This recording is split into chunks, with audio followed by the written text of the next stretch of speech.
Hello, and welcome to The Generational Gamer. J Prime here, and today we are going to talk about the Classiq II HD.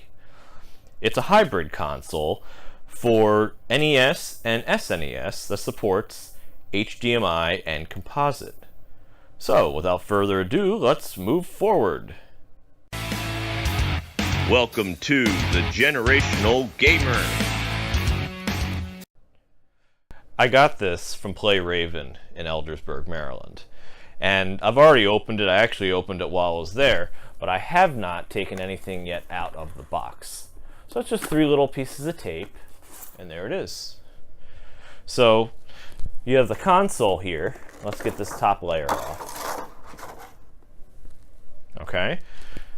So you got the console in the SNES style graphics. And let's just take a quick look at this.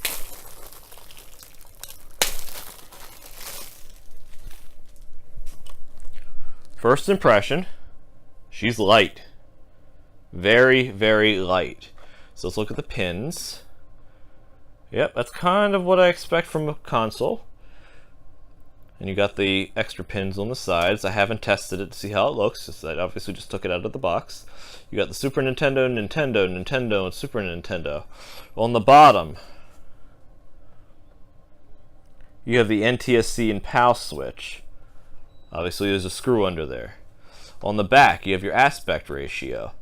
So the Beard likes everything 16:9 because he likes to fill up his plasma TV. Your DC in, I don't know what the voltage requires for this. I'm wondering if I can just swap it out with my Classics. And then you've got the AV and the HDMI. So you got your reset button, your NES, and then your SNES, and then off is in the middle. And it looks like you got a green light for SNES and red light for NES. Power light. Now I have read you can use Super Nintendo for both consoles. What it looks like it does is it'll actually map the B and Y to A and B respectively. So that's just great. So if that works the way I want it to, what I think I'm going to end up doing is getting an 8-bit DO controller for this, and I'm going to leave that in as the primary.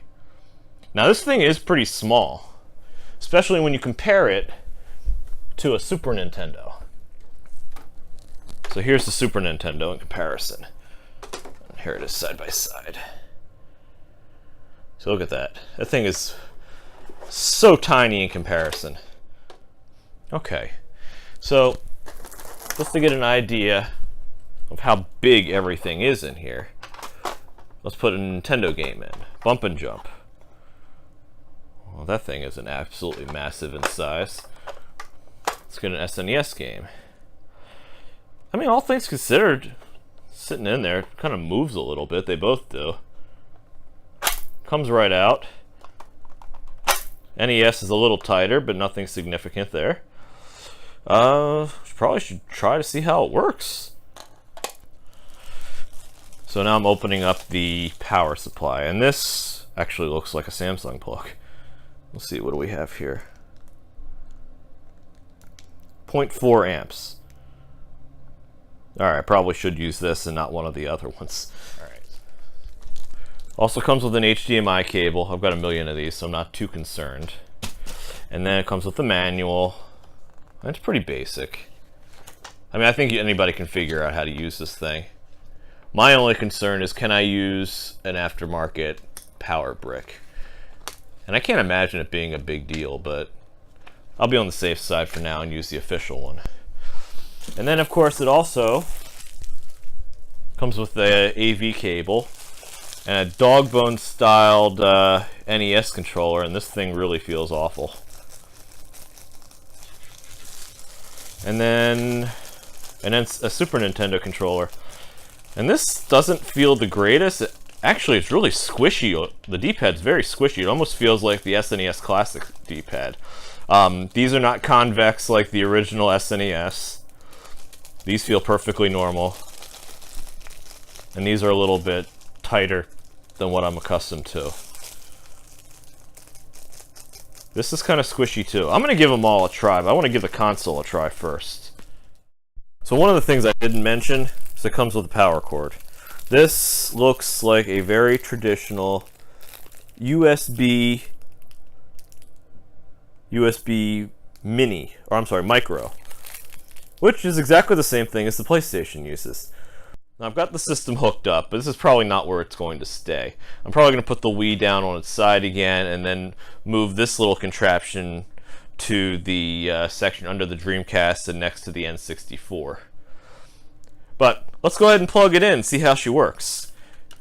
I did notice immediately after giving it power that the red light comes on. So I'm actually going to start by using one of my old NES controllers. Had this thing since I was a kid, so let's give her a try and see how it works. Feels perfectly normal. Now we just go grab a game.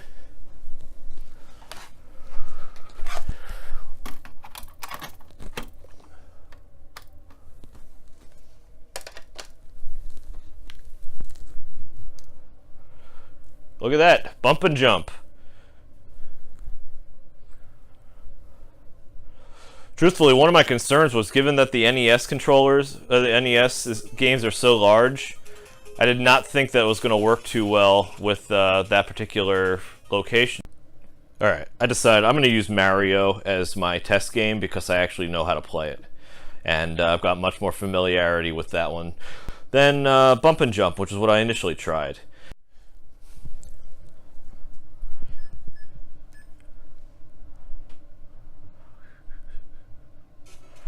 Alright, definitely responsive. The coin sound's a little off. Yeah, the sound is by no means perfect, but it's not terrible. No fireworks? Dun, dun, dun, dun, dun, dun.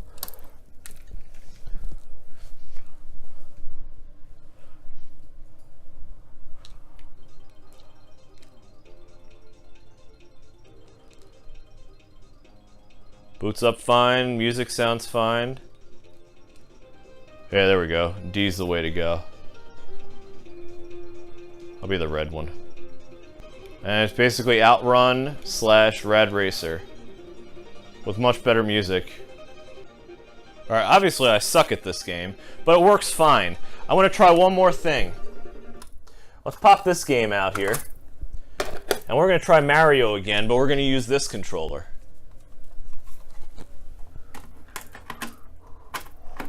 There we go.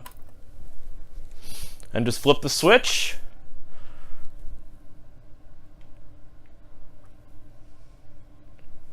Alright, so let me show you. Select still works, start. B is jump now. Y is your A button. A does nothing and X does nothing. Not seeing a whole lot of lag here either.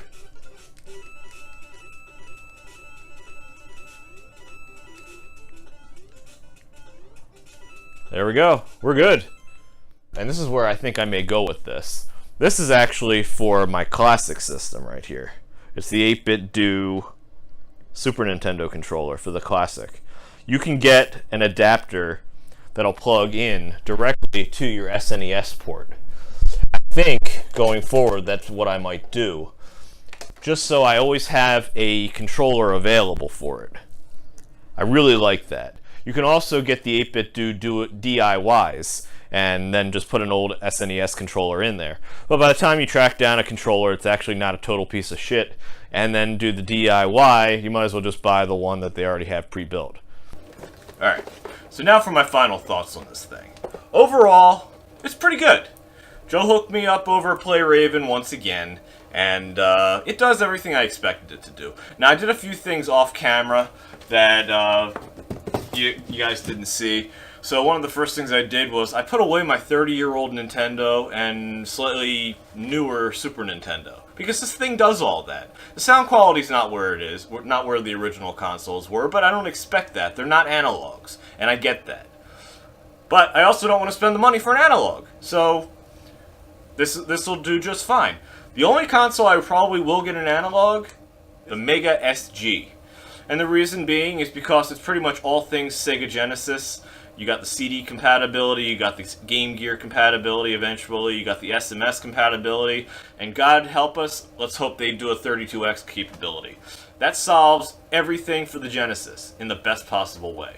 But for the Super Nintendo and the NES, these consoles, they have so much representation. On the Wii store, I still have my Wii.